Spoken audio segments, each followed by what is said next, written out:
नमस्कार मंडळी, trade in फिनमध्ये तुम्हा सर्वांचं स्वागत. तुम्ही समोर ट्रेड बघत आहात निफ्टीचा 1:3.46 असा या रेशोमध्ये आपण आज ट्रेड कॅप्चर केलेला आहे.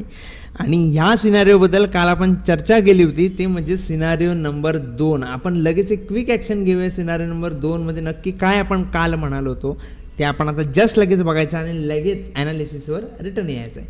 तर स्टार्ट करूया आपला कालचा video. Scenario number 2. Scenario number 2मध्ये आपल्याला काय बघायला मिळेल, जर गॅप अप ओपन झाला तर काय करता येईल. गॅप अप ओपन झाल्यानंतर 22,653 हा एक इम्पॉर्टंट सपोर्ट बनून 23,000च्या आसपास एक आपल्याला अपसाईडची रॅली बघायला मिळू शकते. पॉईंट तर बघितलं मंडळी तुम्ही, पॉईंट नंबर 1मध्ये आपण काय डिस्कस केलं त्याच्यामध्ये एक गोष्ट तुम्हाला लक्षात येईल की जर निफ्टीने गॅप अप ओपन केला तर 22,653 हा एक खूप चांगला सपोर्ट बनू शकतो. कालच्या व्हिडिओमध्ये सुद्धा आपण तेच म्हणालो होतो, आत्ताही तेच म्हणालो. त्याचं कारण असं, कारण ओपन इंटरेस्ट पुट साईडमध्ये 22,700ला खूप हेवीली इन्क्रीज झाला होता.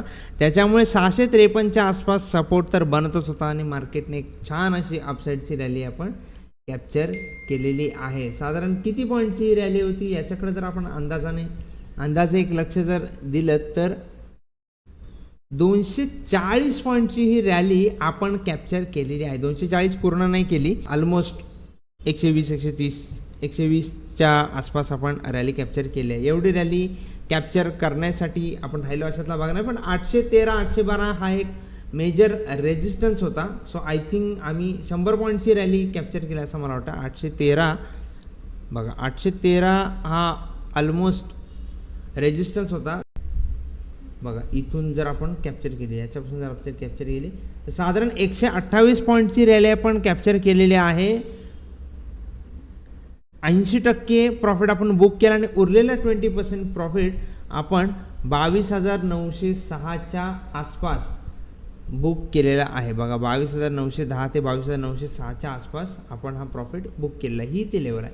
तर आता आपण स्टार्ट करूया आजचा ॲनालिसिस. आजचा ॲनालिसिसमध्ये काही मोठी गोष्ट नाही. कालचे जे 4 ॲनालिसिसमध्ये आहेत त्यातले ते तिन्हीच्या तिन्ही ॲनालिसिस अजून पेंडिंग आहेत. त्याच्यामुळे तिथे कोणत्याही प्रकारची निफ्टीमध्ये आपल्याला ॲक्शन बघायला मिळू शकते. बट इम्पॉर्टंट फॅक्टर आहे की आज आपण काल जे म्हणालो होतो ॲज इट इज आपल्याला आज ट्रेड मिळालेला आहे. आपल्याकडे वरती रेजिस्टन्सला एक लेवल अजूनही बाकी आहे, ती म्हणजे 23,026 पासून 23,110 पर्यंत. 23,100च्या आसपास तुम्ही बघाल. 23,100 सोडाच, 23,000लाच खूप जास्त हेवीली ओपन इंटरेस्ट कॉल साईडमध्ये जमा आहे, ऑलरेडी जनरेट झालेला आहे तिथे. त्याच्यामुळे तिथून वरती जाणं सध्या तरी अशक्य आहे. बट 23,026च्या आसपास जर याच्यावरती जर ओपनिंग झाली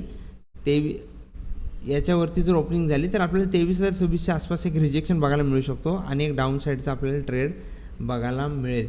त्याच्यानंतरच्या ज्या ॲक्शन्स आहेत त्या ॲक्शन्स तुम्ही OI डेटाच्या हिशोबाने किंवा ऑप्शन चेनच्या हिशोबाने घेऊ शकता. सध्या तरी एवढंच ॲनालिसिस आपल्याकडे आहे. बाकीचे सर्व प्रकारचे ॲनालिसिस आपण कालच्या व्हिडिओमध्ये टाकलेले आहेत. तुम्ही ती व्हिडिओ पुन्हा जाऊन बघू शकता. व्हिडिओच्या एंडमध्ये मी तुम्हाला ते व्हिडिओ अवेलेबल करून देईल. त्याचप्रमाणे जर कालची व्हिडिओ जर तुम्हाला आवडली असेल, आजच्या व्हिडिओमध्ये सुद्धा तुम्हाला गोष्ट कळली असेल की कशाप्रकारे आपण ट्रेड इनिशिएट केला होता. व्हिडिओ तुम्हाला आवडला असेल तर नक्की चॅनलला लाईक करा, शेअर करा, सबस्क्राईब करा. जर तुमचे काही क्वेश्चन्स असतील तर ते क्वेश्चन्स कमेंटमध्ये येऊ द्या. आपण नक्की त्या विषयांवर व्हिडिओ बनवून एक चांगली प्लेलिस्ट बनवू शकतो आणि तुम्हाला तुमच्या क्वेरीचं समाधानसुद्धा मिळू शकतो. व्हिडिओ आवडला असेल तर नक्की लाईक करा, शेअर करा, सबस्क्राईब करा. ट्रेड करत राहा, ॲनालिसिस करत राहा. थँक्यू.